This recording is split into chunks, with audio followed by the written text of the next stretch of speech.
Hello everyone, I'm Jacob Kaufman, I'm the nerd on the street, and today we're setting up a Vaultwarden server for the Bitwarden password manager.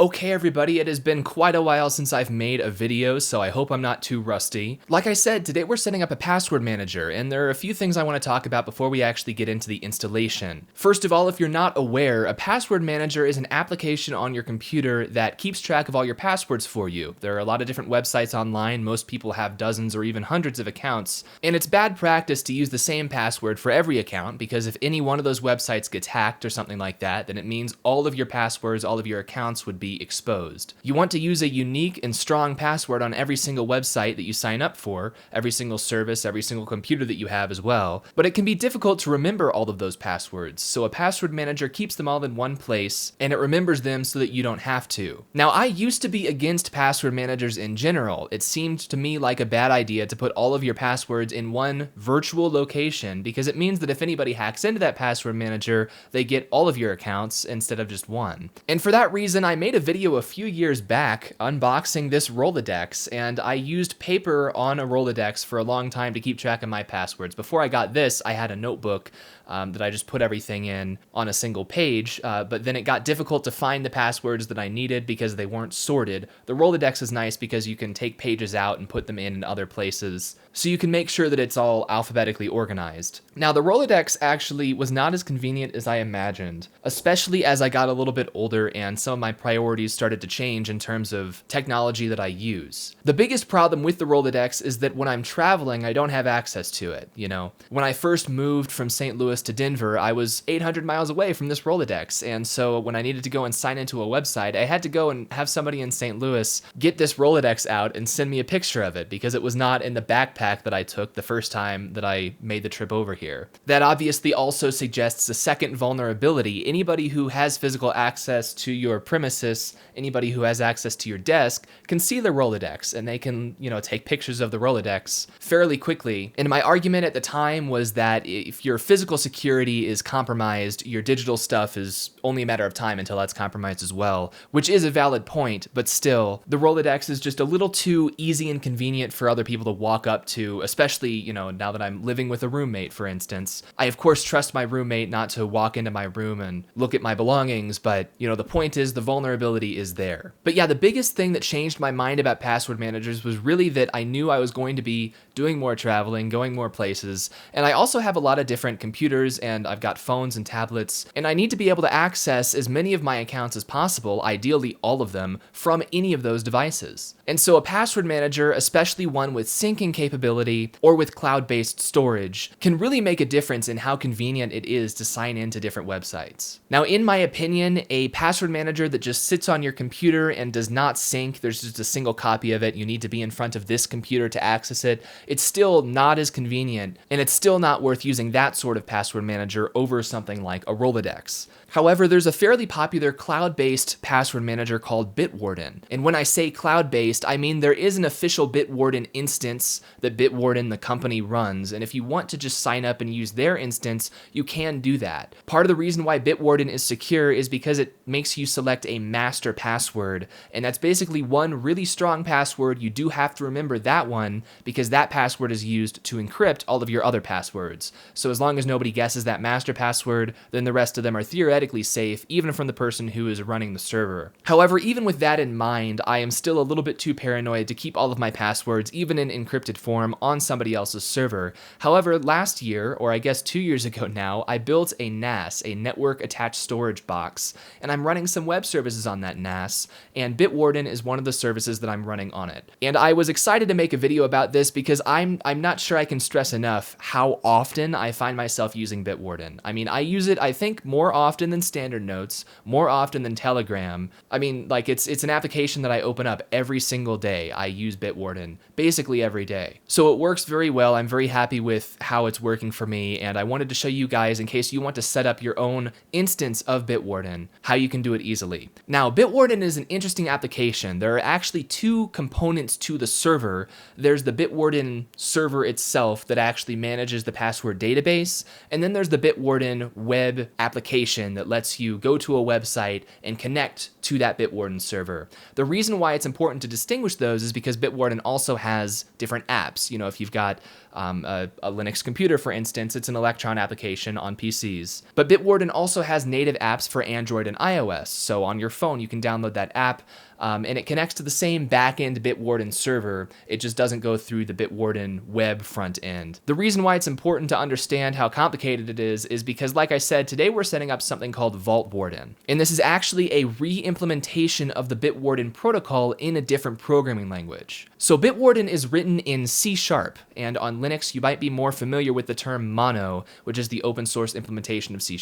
It's not exactly a very standard language. It is very popular on Windows-based platforms, and the official Bitwarden server can run on Windows servers. But that means that on Linux, it's not the most straightforward thing to get running. And the Bitwarden company, they've got a guide on how to set your own server up, but the only option that you have, if you're following their guide, is to run it in a Docker container, not even a single Docker container though. The official Bitwarden server and web client, they actually run in separate Docker containers, and then the recommendation from Bitwarden themselves is to use Docker Compose to set up multiple containers at the same time. Now, if you've been following my channel for a while, you probably know that I am a little adverse to containerization. A lot of the time, I prefer to set programs up directly, things like Nextcloud, Collabora, Jitsi. These are all things that are sometimes easier in certain situations to set up using Docker or other container systems, but I usually prefer to set apps up natively, running on as close to bare metal as possible, or at least, you know, on a virtual private server,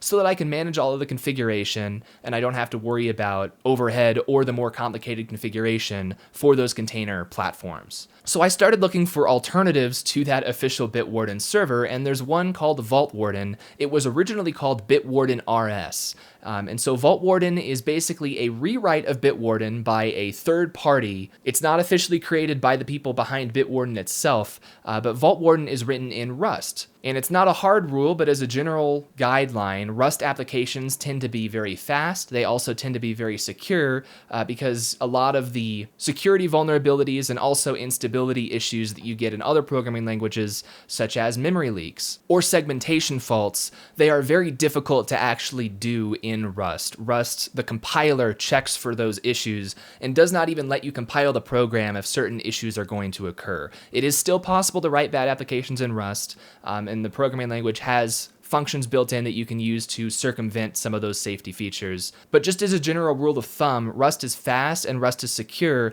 which are two things that C# from Microsoft isn't necessarily always. So I really like Vaultwarden because it's written in Rust, and for a password manager especially, you want it as secure as possible. I also like it because it's a little bit simpler to set up than Bitwarden. Now, Vaultwarden also strongly recommends, or kind of requires, that you set it up through Docker. Now, with Vaultwarden, it is actually simple enough that if you want to, they say that you can download the Docker container and then extract the binary from within that Docker container, so you can run the binary on bare metal if you want to. However, Vaultwarden does not officially publish any pre-built binaries. They only publish the source code and their Docker containers, so the Docker container is really the supported way to run Vaultwarden. So I'm going to show you how to set this up today. We're not going to use Docker itself, but we're going to use the Docker image, and we're going to use it with an application called Podman. Podman is an application written by Red Hat, and it's basically just an alternative interface to containers. It does work with Docker containers. It might also work with some other container formats. Docker is obviously the most popular container format. So the steps that we're going to use and the command we're going to run to start the Podman container is actually almost the same as what you would do if you were using Docker itself.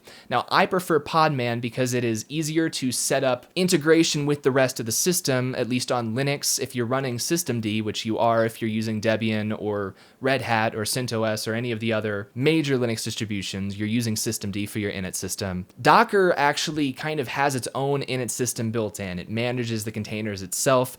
Podman is meant to integrate with other Linux components, and so you can actually generate systemd service files to start and stop your Podman containers. So I feel a little bit more comfortable using Podman, and to be clear, I'm not even on a Red Hat distribution. I'm on Debian on my NAS. I'm going to show you how to set this up on Debian today, but since Podman is open source, it is in the repository for Debian, and unlike Docker, which strongly recommends that you don't use your distributions packages, Docker really wants you to add their third-party repository to install Docker. Podman, once again, it's part part of the Linux ecosystem. So it's going to be in your distribution's repositories, you install it, and you run the commands. Now, for those of you, once again, who have been around for a while, I know Docker and containers might be scary for you. They were scary for me at first. I learned a little bit about Podman when I did my Red Hat Certified System Administrator certification a couple of years ago. The thing about containers or anything else in open source is really, it's not scary if you understand it.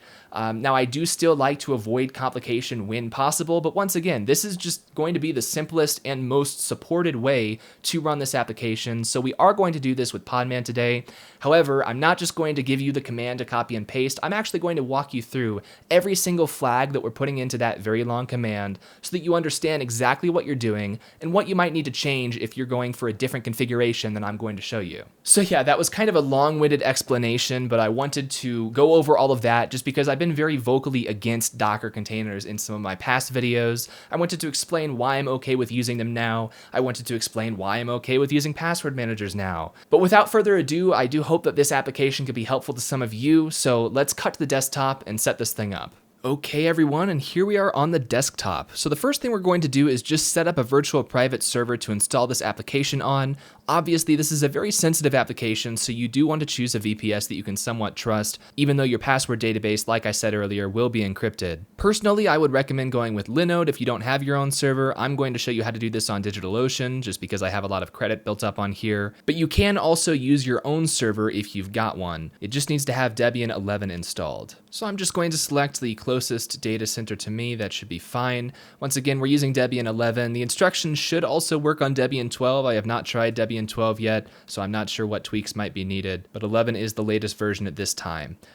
This is a pretty lightweight application. The official Bitwarden server is a little bit heavier, but Vaultwarden is pretty light, once again, because it is written in Rust. Just to be on the safe side here, I'm going to go with 1 GB of RAM. We only need a single CPU for this. I'm going to select my SSH key here so that I can sign into the droplet without having to enter a password. If you're using your own system, or if you need to just use the password option if you don't have SSH keys set up, you're fine to do that. That will not affect the tutorial. And I'm just going to set our host name here. I'll call it PW server. So I'll go ahead and let DigitalOcean create that droplet here. And it has been about 6 months since I've made a video, but I do recall DigitalOcean giving you a little bit more feedback when you go to create a droplet. I'll just try refreshing the page there. There we go. Now, as soon as we have the IP address here, I'm going to copy that, and we do want to set up a domain name so that we can set up SSL with Let's Encrypt. SSL itself, TLS, does not technically require you to use a domain name, but Let's Encrypt does require a domain name. So we're going to copy that IP address. I'm going to come over to my DNS settings for nerdonthestreet.com. We're going to do this with example.nerdonthestreet.com, and I'll just paste in the IP address there. I'll set the TTL pretty low since I'm going to delete this later, but that is entered into the DNS database now, so that should be propagated by the time we need it later. In the meantime, though, I'm going to minimize this web browser. I'm going to open up a terminal, drag that into view here, and we're going to go ahead and SSH into our server here. I'm going to log in directly as the root user. You don't want to be logged in as root all the time, especially on a desktop system, but when we're just setting a server up, it does make sense to be signed in as root. If you're not already logged in as root, you can do that by typing sudo-i, or you can just figure out which commands need sudo. It's probably going to be most of them. Now, all of the commands I'm about to run, I do have written on a website, so check the description for the link to that website, and you can copy and paste the commands from there if you're following along. So the first thing we're going to do on our Debian server is just run a quick apt update to make sure that we're all up to date with all of our packages that are already installed. Okay, we do have about 80 packages that can be upgraded, so we'll do an apt full upgrade to install all of those. Since we have an OpenSSH update here, we get a prompt. I'm just going to keep the current version of our configuration, just the defaults that DigitalOcean put in there. And we are up to date. I did see we had a kernel update, so it's a good idea for us to reboot. We also had a dbus update that specifically asked us to reboot, so we'll go ahead and do that. And we'll just SSH right back in here. Might take us a couple of tries while that's still booting, and we are connected once again. So now we can actually get started. We're going to install some prerequisites for Vaultwarden itself. The only two prereqs we have are Podman and MariaDB server.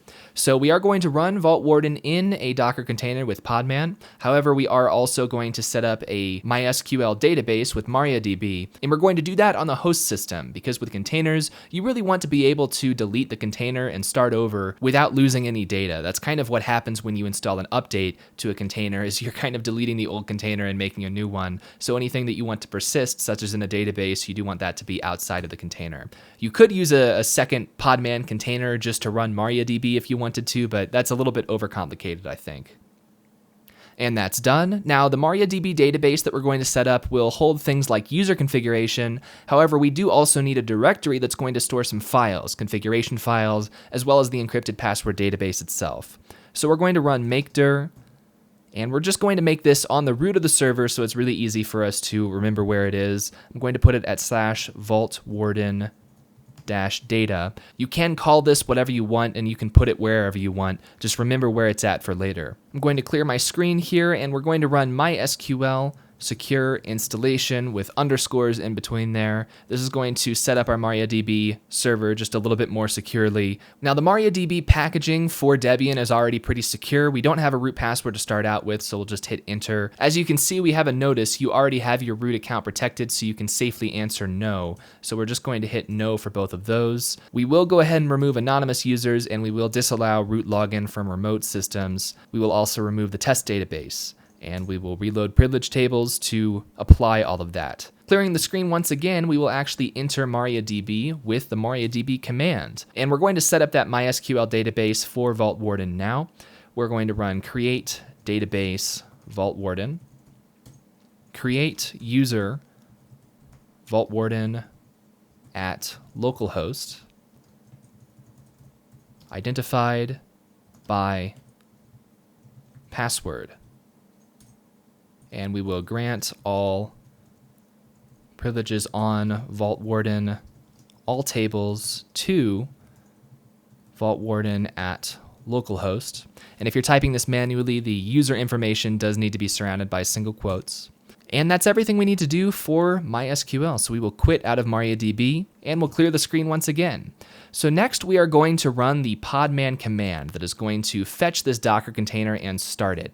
Now this is a really long command, so I'm actually going to copy it from the website that I told you about. I'm going to paste it right in here. However, I am going to go through and explain what every single one of these flags does. And all of this information is also available on that web page. So if you ever need to tweak your configuration, if you need to figure out what all of these things do and how to change something, you can go here and refer to it at any time. So the first word here is Podman. We are running the Podman application, and we're using the argument run. So it's Podman run. -D is short for --detach. That tells Podman to run this container in the background and not tie up our terminal here just sitting inside of that container. The --name option is going to set our name for the container. We're just going to call it Vaultwarden. This is actually optional. If you don't specify a name, you'll get a random string of letters and numbers that's going to be its ID. I would highly recommend setting a name that's easy to type because you are going to need to either use the name or the ID in some of the later commands, so that's why we're setting this. Next we have --network host. Now this option is going to allow this container to actually use the same network as the host system. I do want to point out if you are running a lot of different Podman containers and some of them have proprietary applications inside of them, you might not always want to use network host. This is a little bit insecure. It also exposes the dbus interface on the host. So basically some of the containerization is mitigated by just opening up the entire network to the container. And because this is a little bit less secure, network host actually does require you to run this Podman command as root. So if you're specifically going out of your way to not run this container as root, then you will not be able to run --network host. If you're doing that, I just want to mention there is another flag that you can use. It's -p for publish. And if you use that, you can choose the host port that you're going to use and then the container port that you're going to use. The host port comes first. So this is how you would set up a port mapping between the container and the host if you are not using the host network. However, do be aware that if you were going to use a host port that is privileged, you would still need to run that as root. Anyway, I'm going for simplicity here. I'm going for not overcomplicating things, so we are just going to use the host network once again. Vaultwarden is an open source application, and I kind of trust it to not try to access anything that it doesn't actually need. I'm running this in a container for convenience of setup. I'm not running it in a container because I want to restrict it necessarily. The next option we have is -v for volume, and this is going to specify a volume that we're mounting inside of the container. Now, we set up that /vaultwarden-data directory earlier. It is a directory, so we have a trailing slash at the end, and we're just saying we want this directory on the host to be mounted to /data inside of the container. The reason we're using /data is just because Vaultwarden is set up to look at that directory by default and use that directory for its configuration. Now, this :Z at the end here, that is going to give the container write access, and it's also going to say we don't want Podman to allow any other containers to mount this directory. This directory is kind of sensitive. It is our password database that is going to be stored here, so even though it's encrypted, we don't want other containers to accidentally be able to mount this. That's why we're using a Z. You do need to give Vaultwarden write access to this directory for it to work at all, but just for your future reference, if you ever need to have multiple containers accessing the same host directory, you would just change this Z to a lowercase z, and that would allow multiple containers to mount that at the same time. That's the end of our Podman specific options. All of the rest of these are -e. Those are environment variables that we are passing to the Vaultwarden application inside of the container. The first one is rocket_port equals 8080. We're telling Vaultwarden we want to run on port 8080. Now, we are going to use Apache later to forward traffic to this port. The reason I'm using Apache is kind of twofold. For one, it's going to allow us to set up TLS a little bit easier and not have to worry about SSL TLS configuration inside of the container. For another thing, I want to show you how to do it with Apache because it's really common for me to run multiple applications on the same server, and it's just a lot easier if you have an app like Apache managing the traffic. You know, if we just set this to port 80 or port 443 right here, you wouldn't be able to run any other web apps on the same server because that port would be taken up exclusively by Vaultwarden. So we're using port 8080. Really, you can set this port to whatever you want. Just remember what it is because we are going to have Apache forward to this port later. Next, we have another environment variable. This is the database URL. So this is mysql://. We're just saying it's a remote MySQL database. The URL syntax here is username, password at the location of the server, which is the local host. Once again, since we're specifying that we're using the host network, the container will be able to connect to localhost using just the localhost address, 127.0.0.1. I guess it's called the loopback address technically.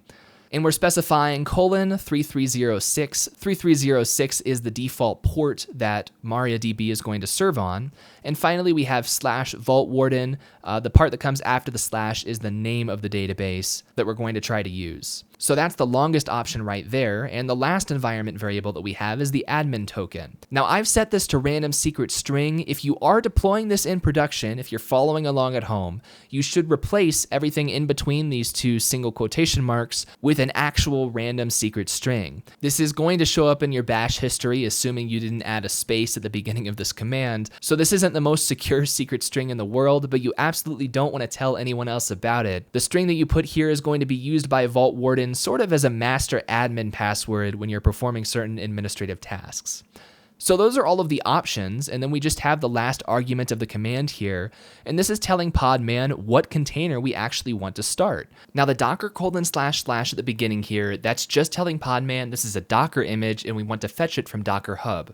Vaultwarden is the organization that's publishing the image, server is the name of the image, and then : latest, that is the version. Now, if you want to verify where your software is coming from that you're about to run, you can just go to hub.docker.com. Once again, it's sort of hard-coded into Podman that if we use docker : / it's going to get it from here, hub.docker.com. So there we can just search for Vaultwarden. And if we do that, the first couple of results are going to be from when it was called Bitwarden-RS. But if we scroll down a little bit farther here, this is the image we're running. It's Vaultwarden/server. So if we click on that, we can see some information. We can see when it was updated. We do have an author page you can go and look at if you want to kind of verify where this is coming from. Now you'll notice there's not exactly anything on this page that would verify this is the real Vaultwarden organization. Now on Vaultwarden's GitHub page, they do link to the Docker setup. I mean, right down here on their README, they've got the name of the Docker image. So they're verifying externally that this is the correct organization. But another useful thing you can do here on the Docker Hub website, it's not foolproof, but just take a look at the number of times this has been pulled. This particular image has been installed by people 50 million plus times. So 50 million installs would be a lot if they were actually tricking people. If this was an illegitimate image, that would be a lot of people that they've managed to trick by now. In all likelihood, somebody would have noticed if it was malicious by the time it gets to 50 million downloads. Once again, that's not a hard rule, obviously. Just a couple of really common sense and easy things you can do if you are concerned about verifying which particular image you're installing. But yeah, everything in between the run and the name of the image, these are all just options. The command that we're running is really just podman run this image, and the rest of it is just sort of details. So that's everything that we're doing right there. It's really not that scary once you have looked at every single option individually. I'm just going to hit enter here. It's going to pull that down from Docker. It's grabbing that image in multiple chunks. It calls them blobs.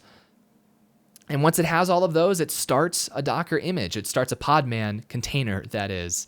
And it spits out this long ID number. Like I said, if you didn't say -- name, then you would need to use this ID number in the later commands when we're telling Podman to do different things to this container.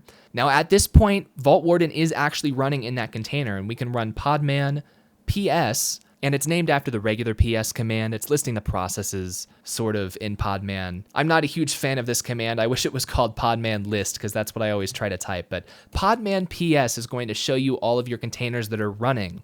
And you see this is the container ID. It's the beginning of that ID that was spit out right here, like I said. At the end, we see we did assign the Vaultwarden name here.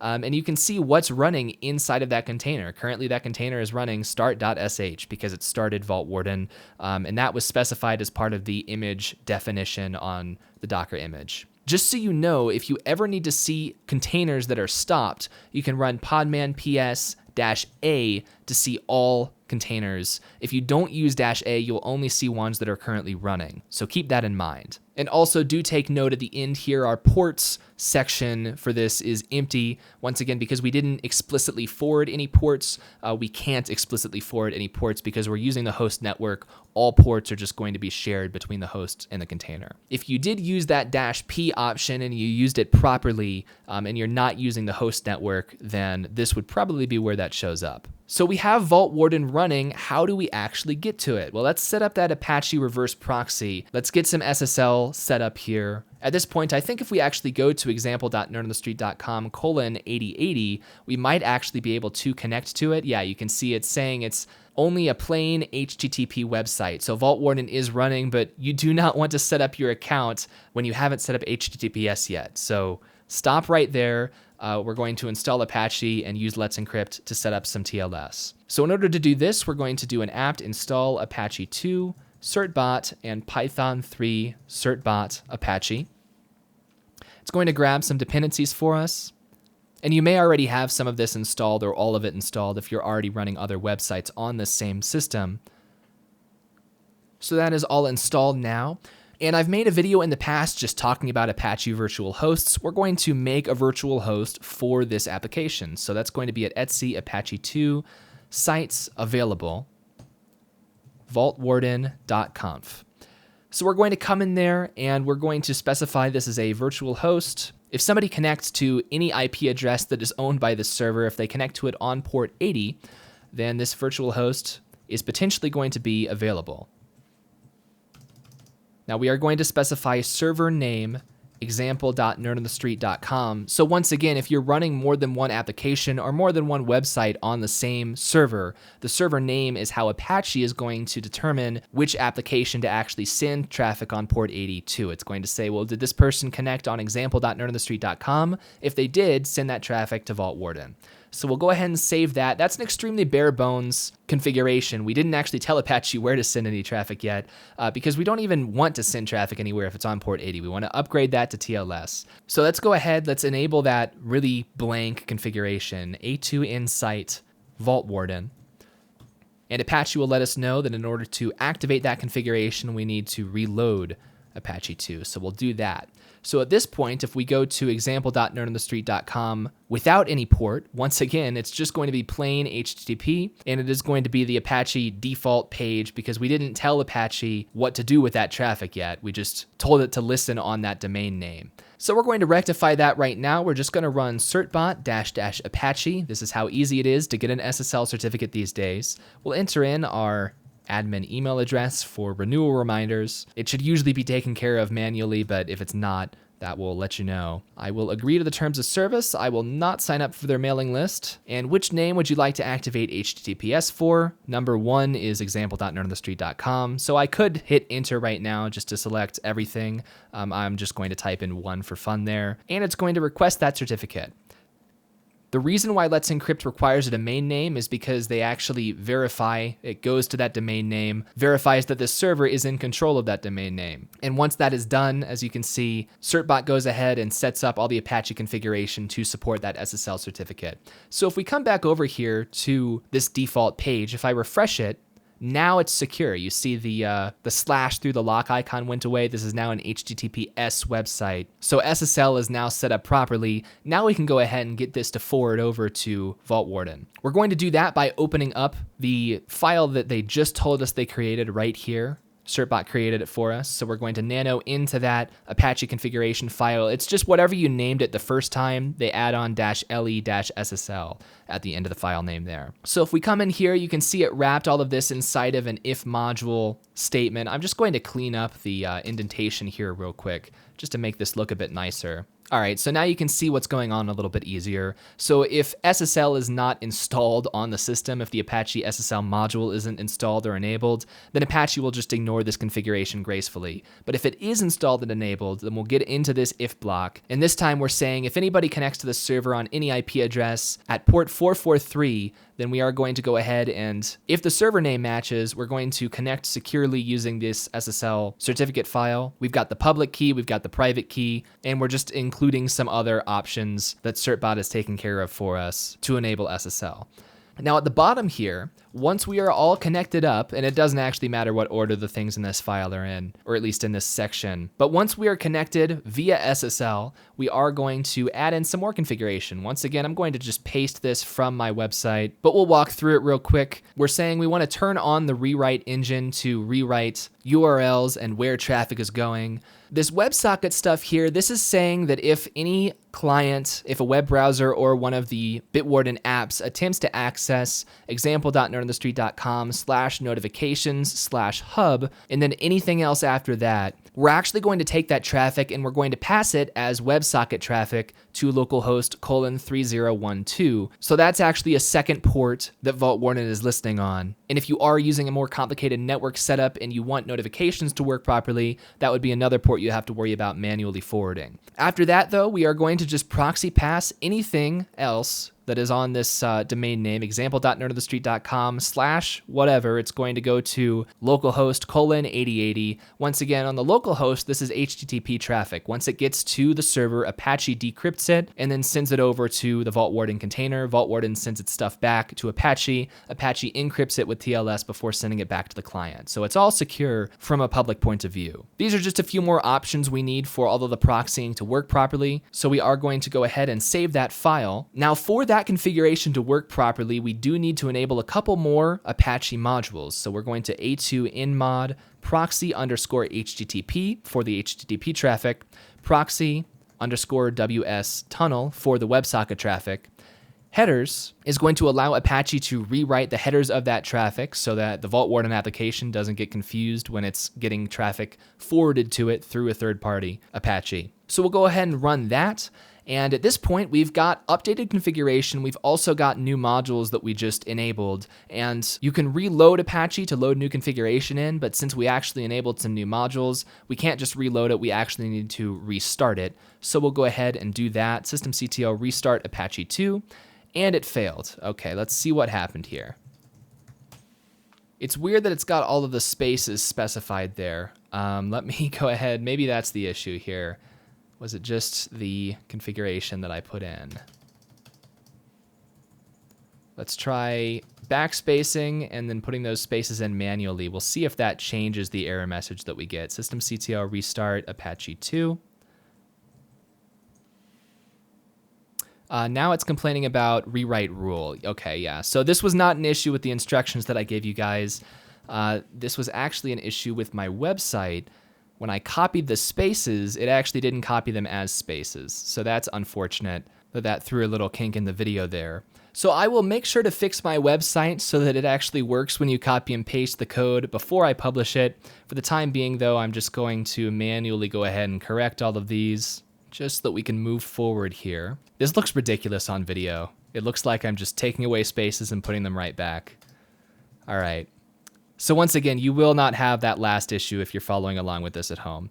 Systemctl restart Apache 2. Okay, it worked that time. We can do a systemctl status Apache 2, and we see that it is indeed running. And now, if we go back to our example.nerdonthestreet.com, if we refresh this, now we get Vaultwarden. We didn't have to specify any port number, and it is running securely with SSL. So that is what it takes to get Vaultwarden running. I don't think it actually took me that long. It was like 10 commands or so. It was not that much that we had to do. We didn't really have to do any configuration other than Apache. Now, when you first access Bitwarden or Vaultwarden, you can see it's going to ask you some information to get yourself registered. So we can go ahead and create our first account here. I'm going to put Jacob at nerdonthestreet.com as my example, name, Jacob Kaufman. And the master password here, once again, this is what's going to encrypt the rest of your passwords. So you do want this to be very secure. They say right here, it cannot be recovered if you forget it because it's encrypting everything else. There's nowhere they could possibly back that up safely. So I'm just going to try and type in a pretty secure password right here. It says it's weak. What if I add some numbers and, okay. So I'm just going to add password 112 exclamation points just for my example here. They still say it's a weak password. You should keep going until this bar is all the way up on your own system. And then you can't actually say what it is in your hint. They don't let you do that. All right. So I'm going to click create account. It warns me that the password is weak, but we can go ahead and continue anyway.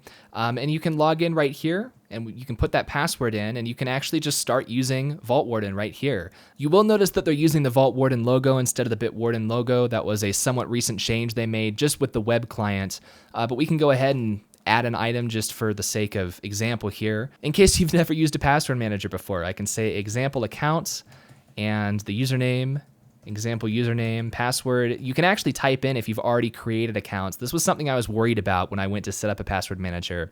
You can click this button to generate a random password, but you do not have to do that. If you want to make your own password still, you absolutely can. I can type in example password, and it's going to remember that one for me. If you've got two-factor authentication enabled for a website, you can actually paste that key in, and it will actually give you the two-factor authentication codes, the one-time passcodes, right here in the same app. Personally, I'm still using a separate app to keep track of those. Once again, just to not put all my eggs in the same basket security-wise. But you can also put notes in. If you put a URL in, it will actually get the favicon and put it next to the entry in your password list. And then custom fields is another one I use a lot for email. If I create an account on a website and I've got the username that I normally sign in with, I might also want to remember which of my dozen email addresses I use to sign up. So you can put in, Jacob at example.com, for instance.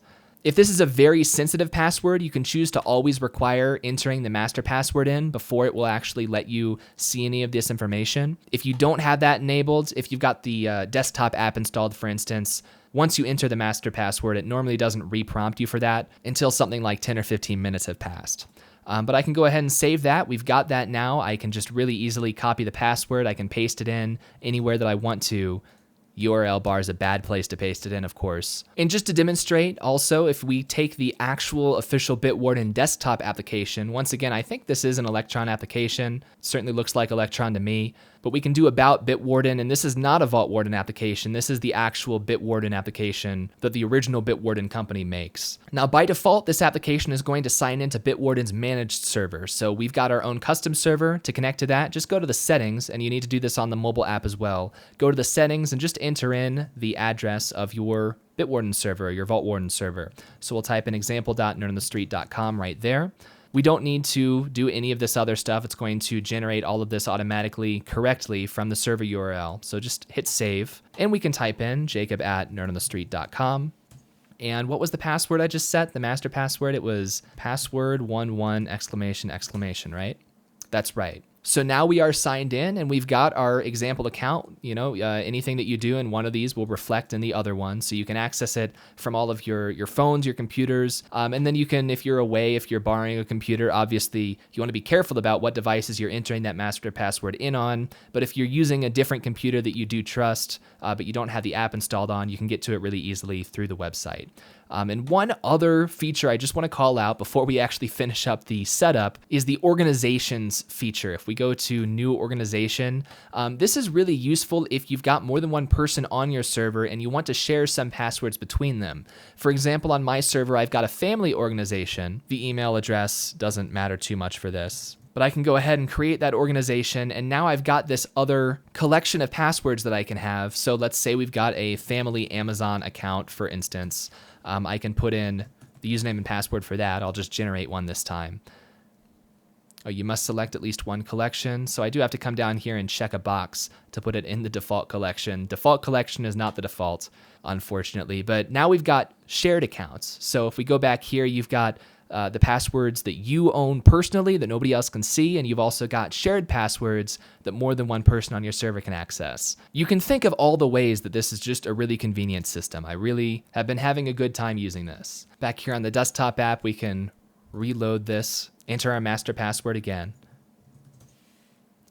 And you can see once again, we've got our personal collection and we've got our shared accounts. So Vaultwarden is installed and it is working great. However, there's one more piece you need to worry about, because if you actually reboot your server right now, you'll notice that Vaultwarden stops working. We have not configured Vaultwarden to actually start up by default yet. Apache, like we just saw in that status, the Apache service is enabled. And it is, it's enabled by default. We still have it enabled. So Apache is going to start up. It's going to be ready to forward the traffic as soon as you boot your server up. However, Vaultwarden, the container, and the application in the container, it won't actually be running yet if you reboot. But don't worry, because like I said, Podman is actually pretty easy to integrate with systemd, and that's what we're about to do. We're going to create a systemd service to start this container for us. Now, Podman actually has a command built in that you can use to generate a systemd service file automatically. The command for that is podman generate systemd --name, we'll give it the name of the container, which is Vaultwarden, and then -- files. And what this is going to do is generate a systemd unit file. It's a .service file right here in the current directory, and we can go in there and inspect that. So this is Podman's automatically generated sort of recommended unit file to control this container. Now, as you can see in here, all this is doing is basically running podman start and podman stop when the service starts and stops. And if you want to go ahead and use this automatically generated service file, you can do that by moving that from the current directory into etc systemd system. After you put it in there, you would do systemctl daemon reload, and then you would enable and start it just like a normal systemd service. However, I'm actually not going to use that automatically generated file, and the reason why is because that service file does not do everything that I actually want it to do when it comes to starting and stopping containers. Now, I'm going to go back out here. There was a jump in the video. I just want to show you the current ID of the container, since I have removed and recreated it since the last cut. So if I do podman ps-a, you can see we've got a container right now. It is currently up as of 2 minutes ago, and the current container ID starts with 06BA. And if we take a look in this service file, the PID file, process ID file for that container, it is hard-coded to the ID of the container. Now, what that means is that if we were to remove this container and recreate it, then ideally to have everything match, we would have to go into this container service and update that container ID. Like I said earlier, one of the things you want to aim for when you're working with containers is to not actually have anything important inside of this container. The container is where the application is running, but any persistent data you want to have outside of the container. And one of the reasons why that is because it's very easy if you do that to then update your applications, because all that you have to do to update is remove this container, pull a new image, and then start the container again. I'll show you how to do that at the very end of this video. But for now, this automatically generated service file, this does not do everything that I would recommend. What I'm going to show you how to do is, instead of just stopping the container when you stop the service, we're actually going to completely remove the container every time we stop the service, and we're going to recreate the container every time we start it. Another problem with this service file is if you were to, say, stop the service and then go into Podman and manually, podman remove the container name, then you try to start the service again, that is not going to work. Because if the container doesn't already exist, if it's not already there and stopped and waiting to be started, podman start Vaultwarden is not enough information for podman to actually spin up a new container. You know, we had that big long podman run command earlier that contains all of the necessary information, but the systemd service file, this would only work once again to stop and start a container that already exists. And if something takes that container off of the computer, if anybody removes that container, if its ID changes, you know, if anything about that container is no longer in that state waiting to be started, this automatically generated service file will not work. So I'm going to go ahead and remove that, and I am going to create my own here, and I'm going to show you exactly what I'm putting into that. Now I'm going to name it the same thing that the auto-generated one is named. That's container-vaultwarden.service. And you can name it whatever you want. You can name it just vaultwarden.service if you want. I like to prefix the container dash. I think that was a good idea on Podman's part to do that for the auto-generated one, simply so that I know when I'm dealing with container services very obviously that they are container services. But I'm going to go into there. This is now a blank file because we're writing our own unit file. And I'm going to paste in this unit file. Once again, all the text for this is on the website, so check the description of the video for the link. And this was based on the auto-generated file. So a lot of the stuff is very similar. For the description, I'm saying this is a Podman container. It's the Vaultwarden container. The documentation, if you need documentation on how to work with the application behind this service, you would check the man page for Podman. We obviously want the network to be up, and this service cannot start until the network is online. So we have those dependencies under the unit section here. And at the bottom of the file, the install section is once again exactly the same as the auto-generated one. If we enable this service so that it starts automatically, we want it to start automatically when the multi-user target is running or when the default target is running. Now on most systems, these are going to be the same. If you're running a server, your default target is probably going to be a multi-user target. However, at least here on DigitalOcean, if I do a systemctl get default to check the default target, that is graphical.target for some reason, even though here on a server we don't have any graphical application to start, we don't have a GUI installed on the server, but the graphical target, I happen to know it calls the multi-user target anyway. So if your default target happens after multi-user, but it depends on multi-user, then the service is going to start when multi-user starts. Otherwise, if your default is something earlier than multi-user, it would start when the default starts. So that's all the same as the auto-generated stuff. Now, what I actually changed in this service file is everything under the service section, and it looks a little bit more complicated, but once again, I think it's actually simpler the way that this works. So the type of the service is still forking. This was the default, and it is correct for what we're doing because when we run podman run, remember we passed that -d for daemon, so it's not going to sit there and tie up a terminal, it's going to fork into a new process, so we need the type to be set appropriately. In order for systemd to keep track of the process for the service after it forks, we want to store the process ID in a PID file. Now %t is basically a shorthand for the run directory, so this is going to store it in /run/%N is the name of the service, not including the extension. So container-vaultwarden.pid, that is where the PID file is going to be stored. We're going to restart this service on failure. Timeout when we're stopping it is 70 seconds. It should clean up by then. If it doesn't, systemd should assume that it doesn't need to sit there and wait for it. Now I've put some comments in here so you can see exactly what is in this service file. So everything under this line are commands that systemd is running in the background when you start or stop this service. We've got an environment variable we're always going to pass in for these commands. That is podman systemd unit equals, once again, container vaultwarden. And you know, that should be a lowercase n, I think, so that Podman knows the entire name of the unit file. It is a .service file, so I'll go ahead and change that while we're going through it here. Down here we've got exec start pre. So when we start this service, we're going to run this command first. That is going to be remove. We're going to -f, that's force. That means we're not going to give an error if these files don't exist. If they don't exist, just silently move on. If they do exist though, we want to remove them. Once again, we're forcing, so regardless of what their permissions are.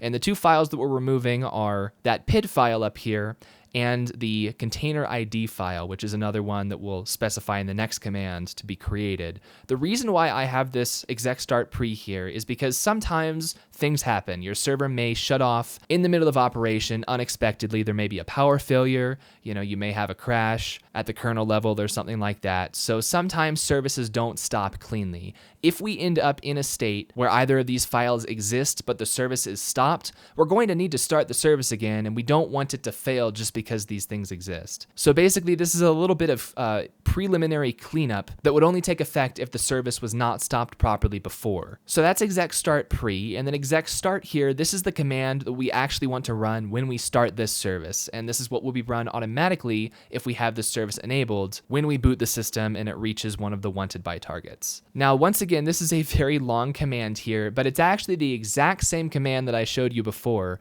to start this manually on the command line. I just added a few things right at the beginning. This is the only new stuff that is inserted, and I put it at the front so you can see it a little bit easier. We're doing our same podman run command. We do need to specify the path to podman since systemd doesn't run commands in a shell. So user bin podman run, we're passing -- replace. This is telling Podman, once again, if there's already a container named Vaultwarden, replace it. Don't fail. We only ever want one container named Vaultwarden, and it's this one. So if there's already a container named Vaultwarden, just remove that other one, start a new one with the same name. We're passing -- conmon PID file. Conmon is container monitoring or connection monitoring. And we're telling Podman that when we start this container up, we want a process ID file created in that same spot that we told systemd to look for it. So /run/ container-vaultwarden.pid. Once again, all the % here, those are just systemd placeholders to make the text in the file a little shorter. And so if you rename the service file, you don't have to go and update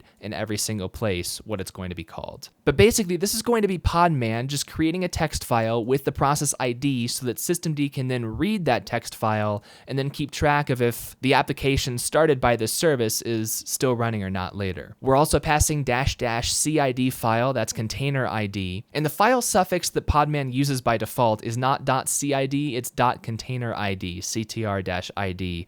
Personally, I would have gone with .cid if I was writing this from scratch, just because it's more consistent with PID. I don't know if it's because they wanted to make it extra clear this is keeping track of a container and not a C group or something else that starts with the letter C. But you can name this whatever you want as long as you use the same suffix in the rest of the commands that reference it. Once again, this is going to be a text file containing the container ID, the Podman container ID of the container. That's the random ID that's assigned when we create the container that I've shown you a couple of times now. So that's the only new stuff, and then we just continue on with all of the same arguments we already went over earlier in the video. So we're going to run this podman run command to both create and start the container every single time we start this service.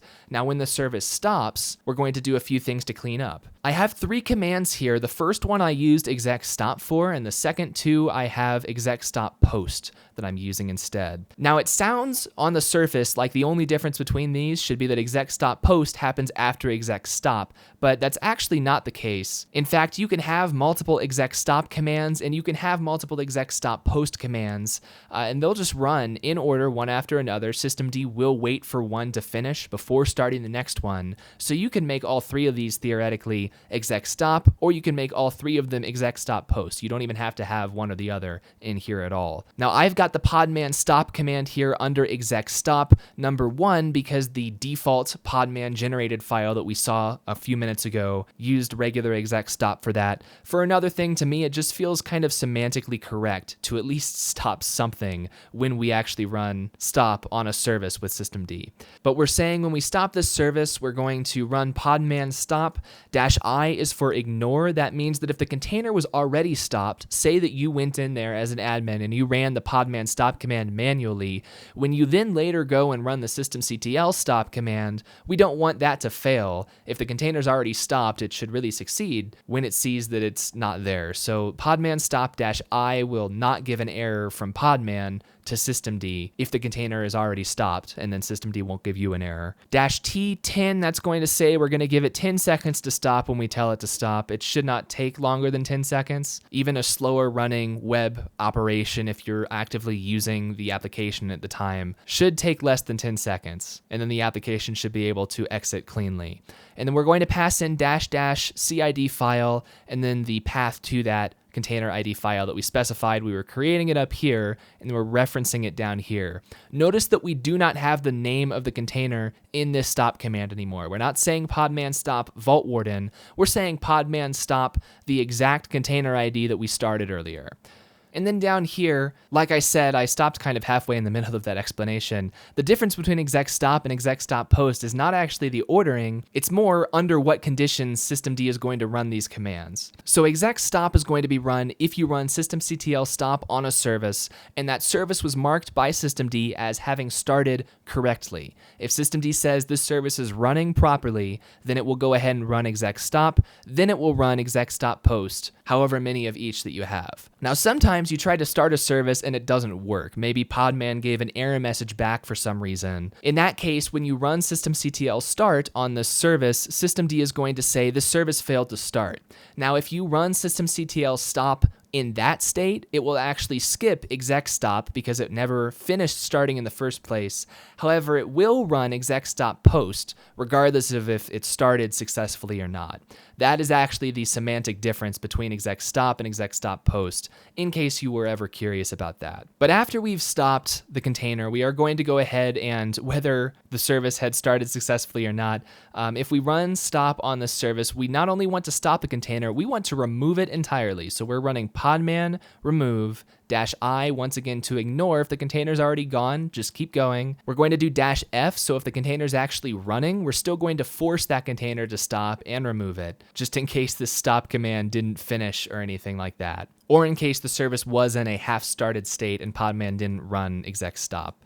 And once again, we are not going to use the name Vaultwarden. We are going to use the CID file to stop the exact container ID that systemd started earlier, which is mainly just a little bit better form so that you don't have to worry about what happens if you change the container's name later or anything like that. And finally, after we run that exec stop post command, we've got a second exec stop post command. Once again, systemd will wait for this first one to finish before it moves on to the next one, and we are going to remove that container ID file. It's important that systemd waits for this first one to stop because we at least want to start that operation. We need to reference that container ID file. So if you flipped these two commands around, if this file doesn't exist, then this command would fail. So we don't want to remove it until after we've run that podman remove command. We're going to remove that text file containing the container ID. Now the podman documentation, as I read it, states that the container ID file will be removed by the podman remove command, at least if you do it by referencing the CID file. In fact, the way that I read the podman documentation, it sounds like podman remove should always remove the CID file, even if you reference it by name. As long as you created it with this -- CID file, that should be stored somewhere in the container's metadata, and podman remove should clean it up.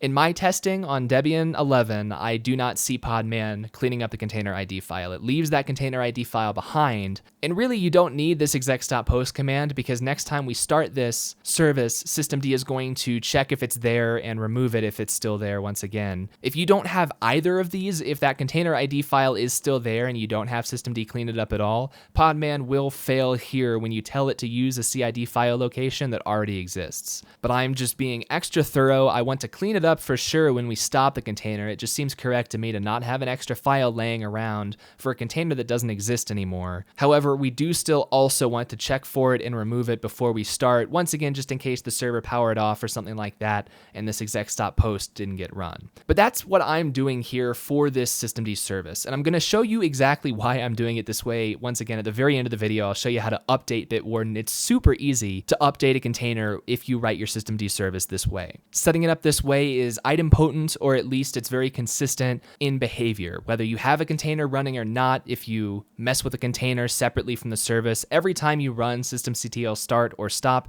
you know exactly what state you're going to end up in. You're either going to have a container running by the end of that, or it's going to be completely gone. So that is what I would recommend. Once again, all of that text is in the website in the description of this video. So that is the service file that I'm going to use. I've got it right there. So I'm going to move container Vaultwarden into etc systemd system, and then I'm going to do a systemctl daemon reload.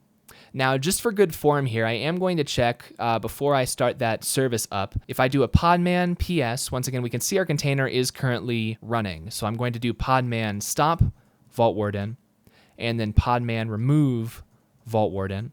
So we're going to do a podman ps-a. You can see there are no containers at all, none that are running, none that aren't running. Podman has nothing running right now. So we're going to run systemctl status container-vaultwarden.service, and you're going to see some logs in there from when I was testing this earlier. But most importantly, at the top here, you will see that this service is currently disabled and it is currently inactive. It's not running. So we are going to run systemctl start container-vaultwarden.service. And then we're going to do a systemctl status container vaultwarden. We'll see that it is now running. And if we check podman ps, we see that we have a running container. Notice the container ID is different. If we do systemctl restart container vaultwarden.service, it's going to stop and then start that service again, which is going to destroy and recreate the container. So after restarting that service, podman ps shows a different container ID. That's not a problem at all, because once again, all of our data for Vaultwarden is stored in the /Vaultwarden data directory that we created earlier and in our MariaDB database. All of that is outside of the container. So we can remove that container and put it back all day long. We don't lose any data. Okay, and now we're going to do systemctl enable container vaultwarden.service. It's going to create those symlinks once again in both multi-user and default.target. So whichever one of those targets starts first, in our case, it's going to be multi-user.target. When that target is going to start, it's going to require this service to start before it says that it's done starting. Now that we've done that, I'm going to do a systemctl reboot on this server, and that is going to time out our SSH session. So I'm going to come back over here. I've got another web browser window, and we're just going to wait like a minute here, and after we've waited a few seconds, a minute, to make sure that this server has restarted and we've given it time to have systemd boot the server up and start that container service for us, I can go to example.nerdonthestreet.com again. And I'm going to go there and you're going to see it's running. We just rebooted the server and it is running. I can go ahead and log in with the account that I created before.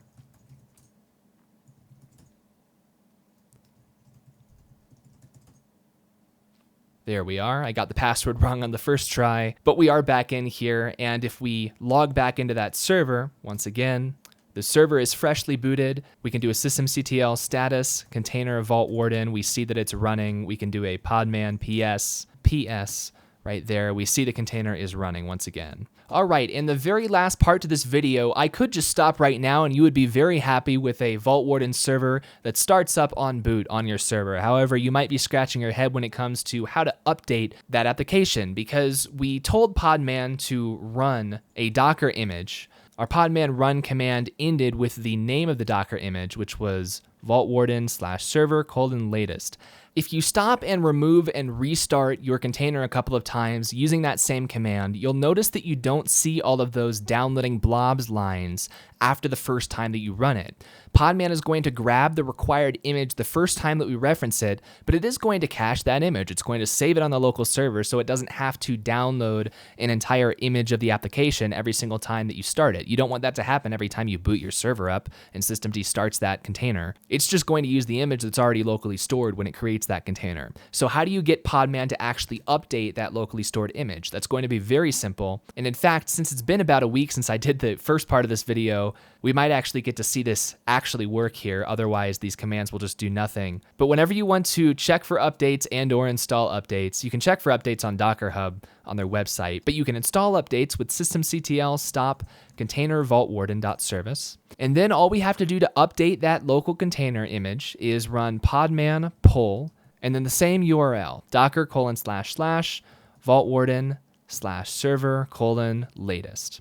When we run this, Podman is going to check Docker Hub. As you can see, it looks like we actually did copy one blob. Some of the blobs were already up to date, so it is sort of a differential update. If I run that again, podman pull docker, okay, no, it appears that this was a 0-byte download and the blob IDs are the same. So it's going to check the metadata for those blobs. But basically you can run this at any point. It's good to stop the container, run it, and then start the container again, because that updated image won't actually go into effect until the container has been started with it. But this podman pull command, you only need to run it once when you're doing this. It will check Docker Hub, and if this image has been updated, it will update your local image on this system to match. Then you just run systemctl start container Vaultwarden again, and we can run systemctl status container Vaultwarden. You don't have to append .service at the end here, since there are no other types of units with the same name. That is optional. But that is it. The system is going to update. The application inside of that container will be up to date after you do that.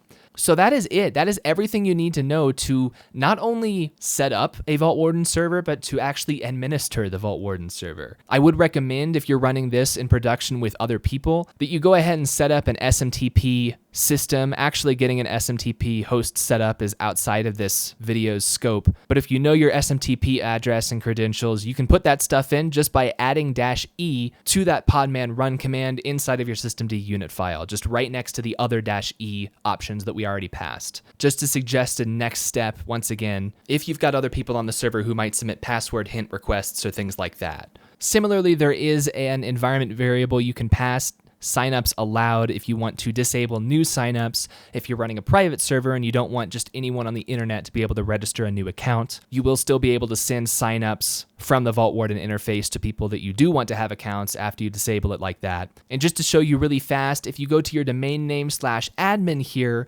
that is going to ask you to enter your admin token. That's the one that we passed as part of the Podman command, once again, in one of those environment variables. After you enter that in, you also have options to disallow new signups or set your SMTP settings. It will actually save those in a config file, so you don't have to use those environment variables anymore if you'd rather do it that way. So let me know down in the comments. Once again, it's been a while since I've made a video. I hope that this video was helpful to you guys, and I hope that it was coherent. If you have any questions, you can leave them in the comments section below. You can go to discord.knots.co or irc.knots.co to chat. You can go to nerdonthestreet.com and leave a comment there. You can also watch the videos there, or you can leave a post on my forums if you have any more complex questions about your setup. And I want to give a huge shout out to all of our Nerd Club members who have been sticking with me on the Nerd Club at nerdclub.knots.co. You can go here and join for just $3 a month, and I have one-time sign-up options if you don't like recurring things. Like I said, I just took a sort of long break to finish school last year, and I do still have about 15 people here hanging on the Patreon. It does cost money to host the website and to keep mirrors of the video up, just in case they ever get removed from YouTube and things like that. So please consider joining that if you found this video helpful. For now, though, thank you guys for watching. I'm Jacob Kaufman, I'm the Nerd on the Street, and I'll see you guys in the next one. Bye.